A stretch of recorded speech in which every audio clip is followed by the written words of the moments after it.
Bagaimana kita agar mencapai taubatan kita diterima oleh Allah Subhanahu wa taala?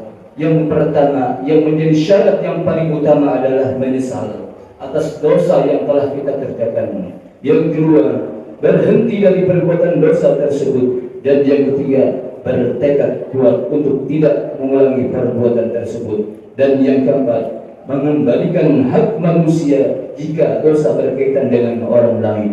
Ma'asyiral muslimin wa zumratal mu'minin rahimakumullah. Banyak berbagai macam contoh-contoh yang dicontohkan oleh para sahabat Nabi.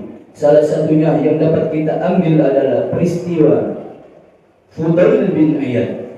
Fudail bin Iyad adalah seorang perampok, seorang maling kelas kakap besar yang beroperasional di daerah Quraisyan, antara Quraisyan dan kota Makkah.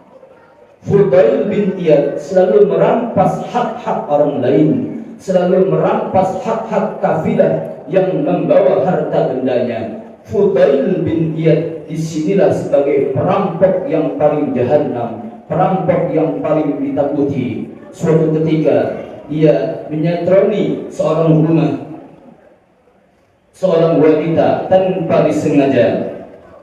Yang penghuni rumah tersebut membacakan ayat suci Al-Quran, Quran surat Al-Hadid ayat 16 yang berbunyi, Alam ya'ni lilladzina amanu an takhsha'a qulubuhum li dzikrillah. Belumkah datang waktunya bagi orang-orang yang beriman untuk tunduk hati mereka mengingat Allah. Niat, maksud dan tujuan Fudail bin Iyad adalah mengambil harta seorang wanita tersebut. Namun ketika mendengarkan surat Al-Hadid ayat 6 ini, ayat 16 ini, hati Fudail bin Iyad bergetar lalu berkata, inilah saatnya aku kembali kepada jalan Allah Subhanahu wa taala.